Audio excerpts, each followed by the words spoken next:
Hello, this is our research about the importance of the didactic material for teaching learning process. My name is Dominique Campos and one of my partners, Andrea Ramírez.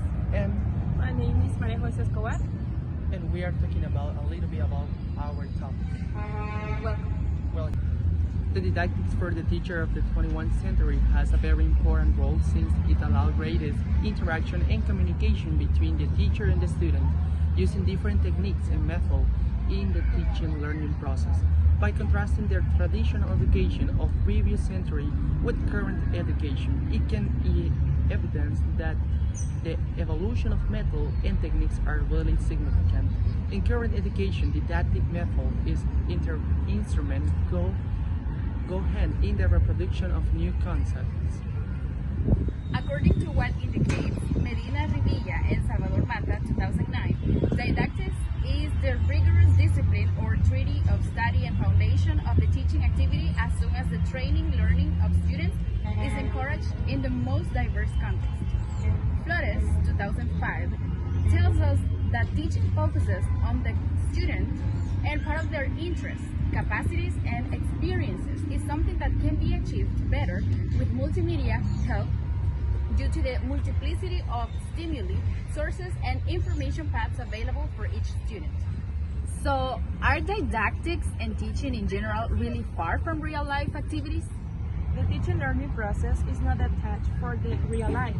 So having the students the didactic materials and painful activity to learn inside the classroom and highly recommended and very necessary. In classroom with the several students with different social, economics, and cultural backgrounds, it can be somewhat complicated to offer individualized to personalized education, which is why there are some resources such as didactic and complement that work as a teaching learning English. What are some problems that the teacher encounter in English teaching and classroom? It's difficult for a teacher to find activities that work within the classroom, and it's even more difficult to find activities that suit all the students. An excellent tool that could be used in the classroom is technology, but the current use of this is what makes it efficient in any room. If teachers do not have training or creativity, it will be equal missed. Some teachers comment that the teaching material is for elementary school children, that adolescents and adults do not need visual stimuli in the classroom, and that there is no time to prepare material due to their workload. But many students also comment on how difficult the English class is for them. Of course, many of them have not received English classes before or adequate stimulation to spark their interest in the subject.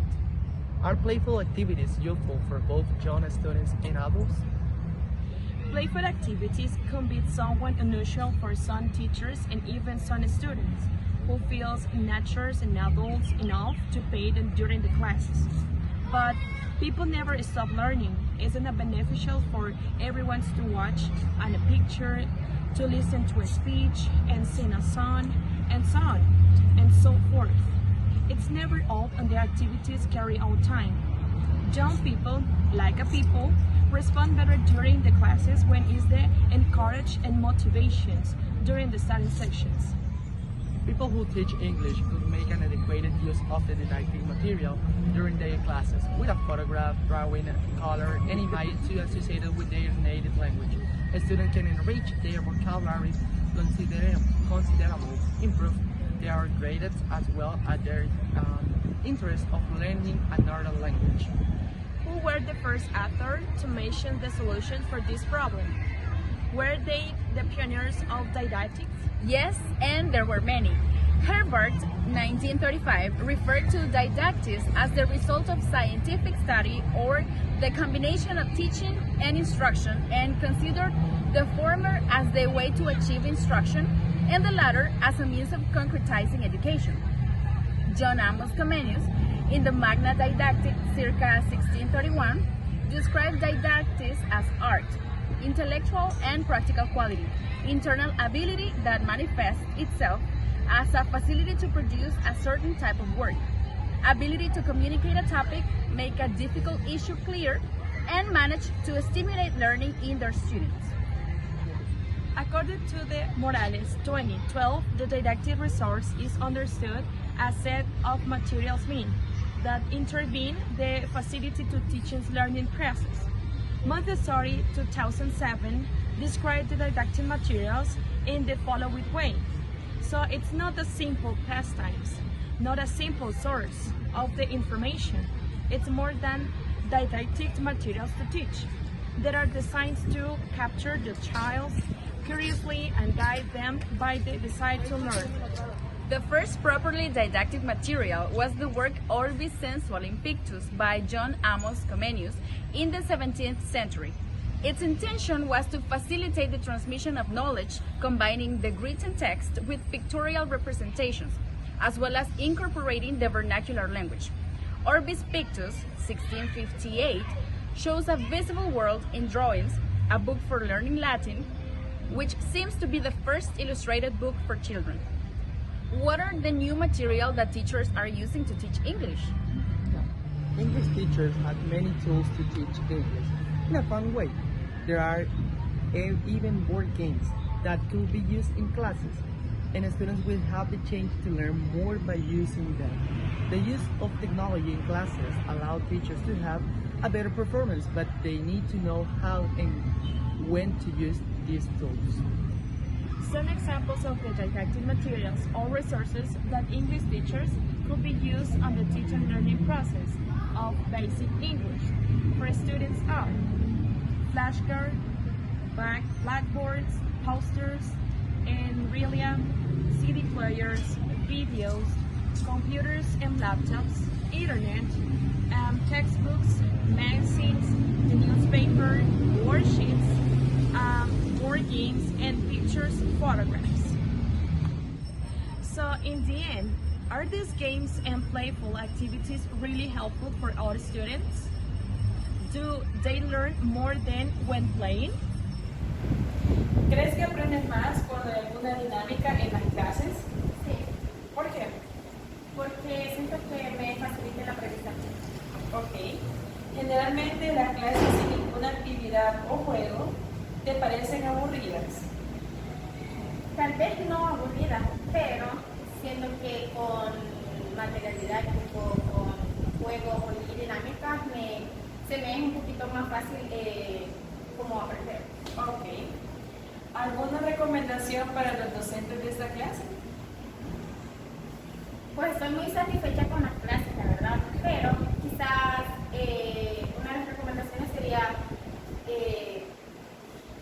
más material didáctico, más material visual como para memorizar mejor.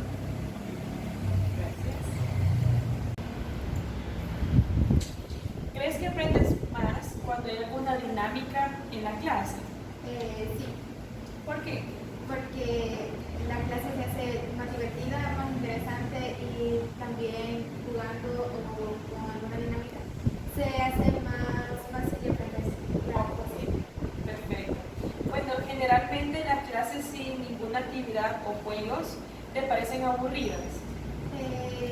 No, porque creo que también depende de la persona que nos está dando las clases. Si es enojada o aburrida a la hora de dar las clases, sí, sería aburrido.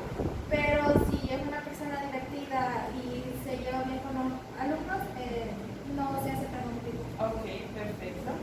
¿Alguna recomendación para los docentes de esta clase?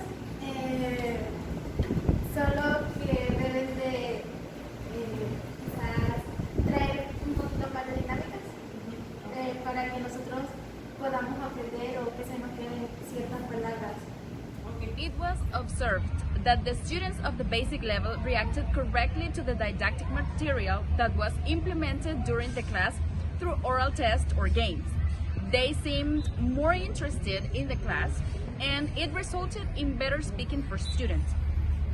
These small activities and what helped the students to perform skills and abilities so that each basic English class can develop better and that they can remove their fear, sorrow, anguish, and restlessness. This is done so that they have more trust among them and can master the second language well. During classes, as students, we are able to participate more when didactic material and playful activities we carry out they seem more interested in that content because they have something to relate it to the topic with. Students tend to forget the theory and concept during classes, mostly because they think that need to remember some paragraph and they do not feel comfortable for readings, sometimes because reading is not their favorite things to do. But if they work with imagine sounds, games, they move their bodies, or the simple have fun learning, then they could have a better understanding of the topic of first, and they could remember an easier and quickest ways. To finish this up, we want to make a suggestion to all the students and partners that will teach kids or professors at university in order to avoid that all the students in English school show a slow interest in and concentrate in their lesson. It's a request to do dynamic activities or interval of topic. Since for the reinforcement it was being studied, such as the interactive time, so that the students can learn from the most activity and creativity way possible. And thank you so much.